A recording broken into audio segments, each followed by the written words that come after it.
सच है कि एक कैफे में काम करती हूँ।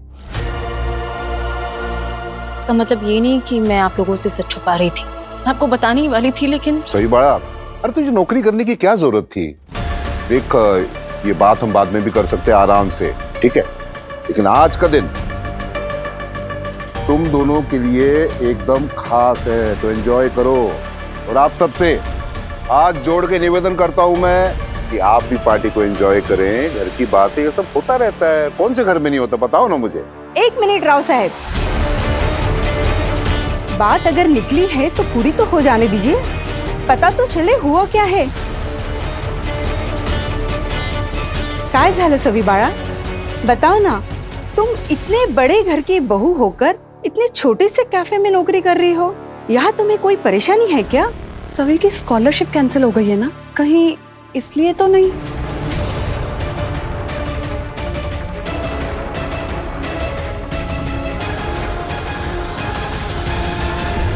क्या ये सच है सभी कि तुम वाकई में नौकरी इसलिए कर रही हो क्योंकि तुम्हारी स्कॉलरशिप कैंसिल हो गई है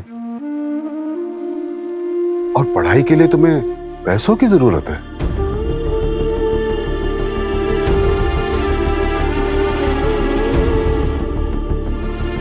ये क्या हो रहा है राव साहब? आपने अपनी बहू की स्कॉलरशिप कैंसिल करा दी, क्यों?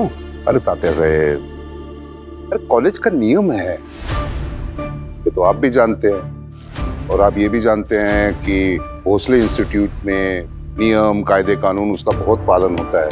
तो हम क्या स्टूडेंट्स में भेदभाव नहीं करते, फिर वो नॉर्मल स्टूडेंट हो या हमारे घर की बहू, नियम सबके लिए एक है।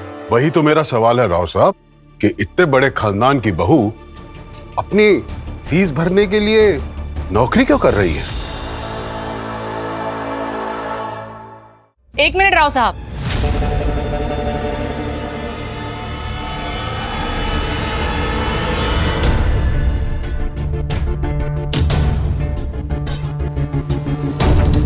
अलग से क्यों?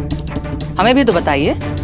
आफ्टर ऑल आपके इस फंक्शन को कवर करने के लिए ही तो आपने मीडिया को बुलाया है, तो इसे भी उस कवरेज का हिस्सा समझिए।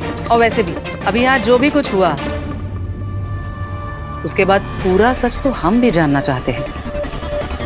कहीं ऐसा तो नहीं कि आप ही नहीं चाहते कि आपके घर की बहू आगे पढ़े या फिर बाहर कहीं काम करे?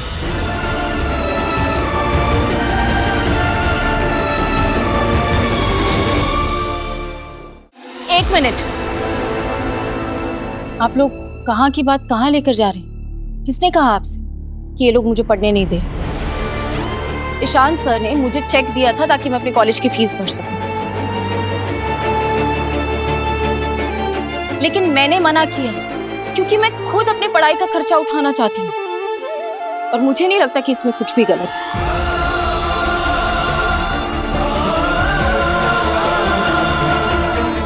हो सकता है कि आपकी नजर में ये जॉब छोटी, लेकिन मेरी नजर में कोई भी काम छोटा नहीं। इनफैक्ट ये बिल्कुल वैसी ही जॉब है जैसी मुझे चाहिए। मैं कॉलेज के साथ साथ ये जॉब भी कर सकती हूँ, टाइमिंग भी क्लैश नहीं होंगी,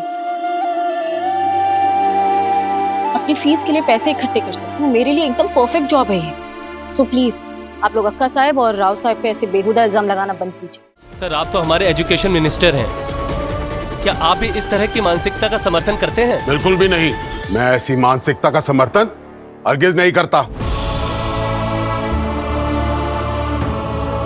मेरा तो मानना है कि जब एक लड़का पढ़ाई करता है तो एक परिवार आगे बढ़ता है, और जब एक लड़की पढ़ती है तो पूरी एक नस्ल आगे बढ़ती है। पूरा हक है लड़कियों को कि वो पढ़े लिखे, नौकरी करे और कामयाब हो। और आप सब लोगों की तरह मुझे भी अफसोस है कि ये शिक्षा के पुजारी, इनके घर में ऐसी शर्मनाक बात हो रही है।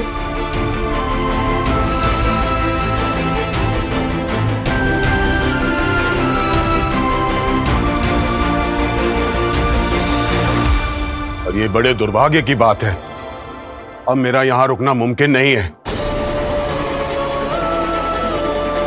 चलते हैं राव साहब, नमस्कार। अरे तात्या साहब, ईशान, वैसे तुम सभी जैसी वाइफ ही डिजर्व करते हो, जो तुम्हारे परिवार की इज्जत की परवाह ना करे बस वही करे जो वो चाहती है।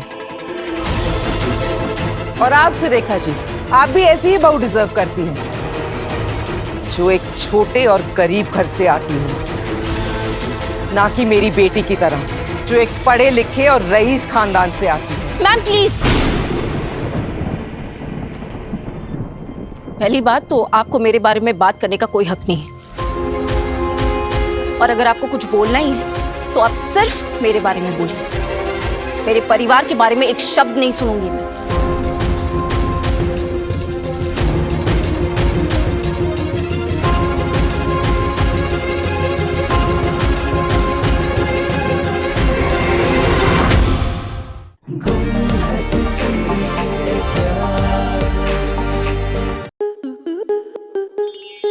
स्टार प्लस के YouTube पेज पर आने के लिए आपका धन्यवाद। अपने फेवरेट शोज देखने के लिए subscribe to Star Plus YouTube page and hit the bell icon.